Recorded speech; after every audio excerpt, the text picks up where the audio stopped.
The Lord be with you. And with your spirit. A reading from the Holy Gospel according to John. Glory to you, O Lord.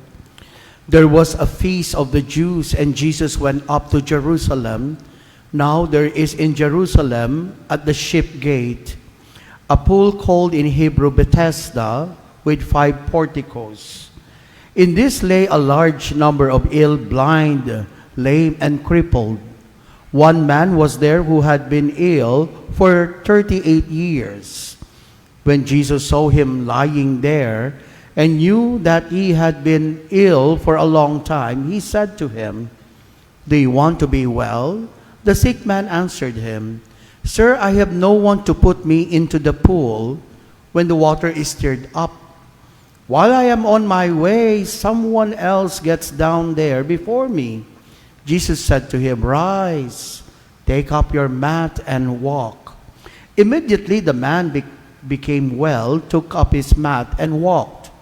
Now that day was a Sabbath. So the Jews said to the man who was cured, "It is the Sabbath, and it is not lawful for you to carry your mat." He answered them, "The man who made me well told me, 'Take up your mat and walk.'" They asked him, "Who is the man who told you, 'Take it up and walk'?" The man who was healed did not know who it was, for Jesus had slipped away since there was a crowd there.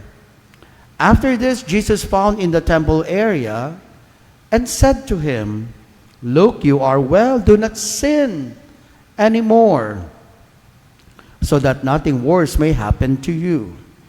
The man went and told the Jews that Jesus was the one who had made him well. Therefore, the Jews began to persecute Jesus because he did this on a Sabbath. The Gospel of the Lord. Praise to you, Lord Jesus Christ. Good afternoon, everyone. One thing for sure, you cannot please everybody.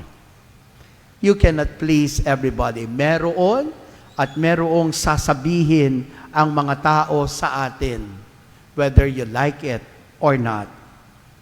Alam po ninyo, sabi nga nila, may 10 klaseng tao. At pwede pa itong maging 15, 20, nasa inyo. But for this matter, I'll just give you 10 kinds of people. Sino nga ba ang mga ito? Number 1, who you. Who you. Sila yung mga tao na di ka kilala kapag mahirap ka, kapag wala silang mapapala sa'yo. Who you. Pangalawa, the second one, mga tao na maaalala ka lamang kapag may kailangan ka.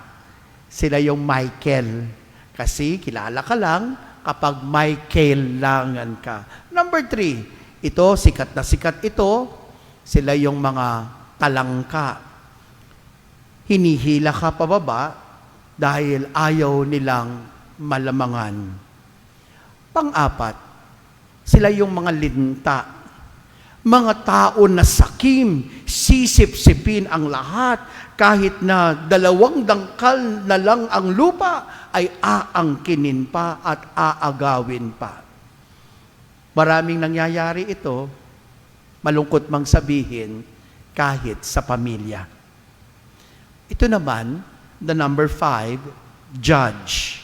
Mga tao na talo pa ang nakapag-masteral at doktoral, na kung makapanghusga sa buhay ng iba ay wagas.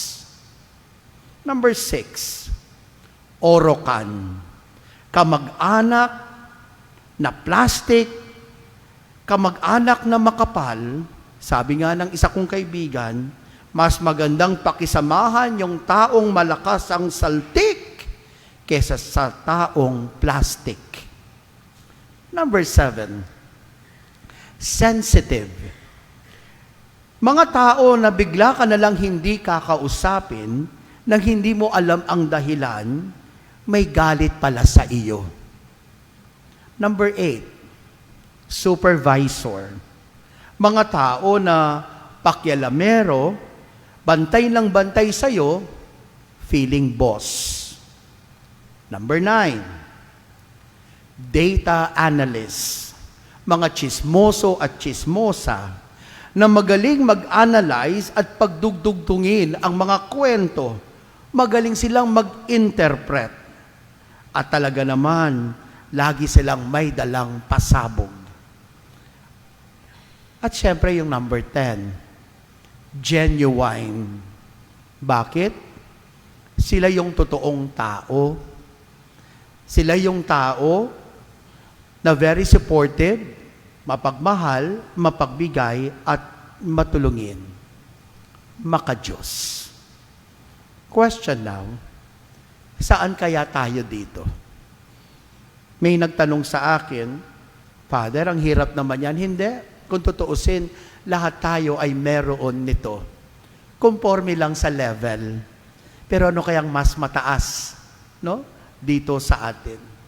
In our gospel for today, kapansin-pansin, may mga tao na nakakasalumuha si Jesus na kung saan Huyu, Michael, Crab, Linta, Judge, Orokan, sensitive, supervisor, data analyst.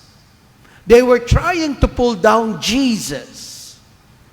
They were trying to destroy the reputation of Jesus.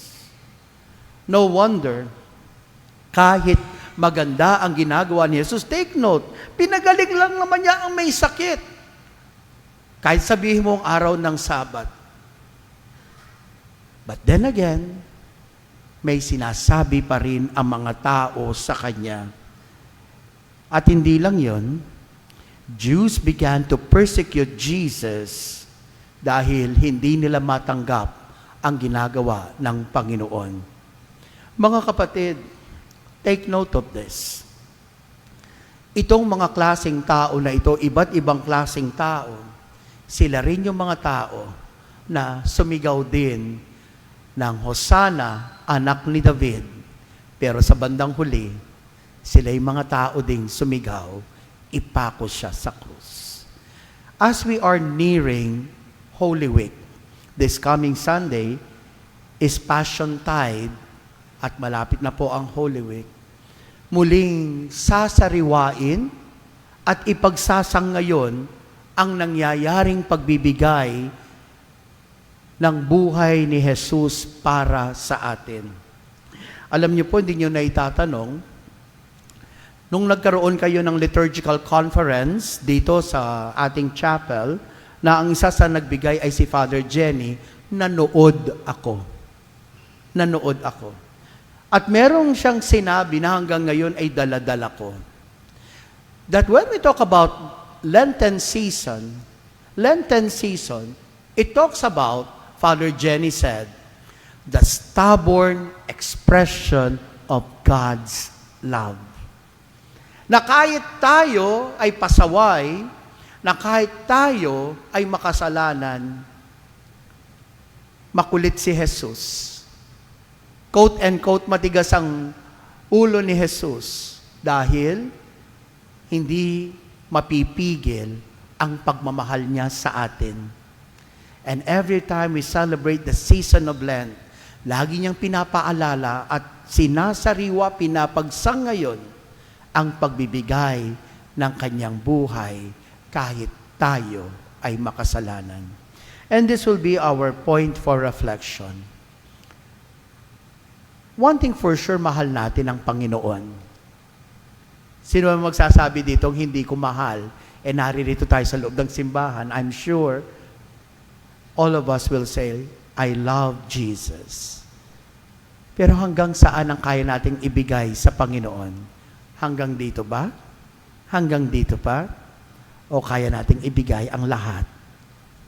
All in the name of love for God. Amen.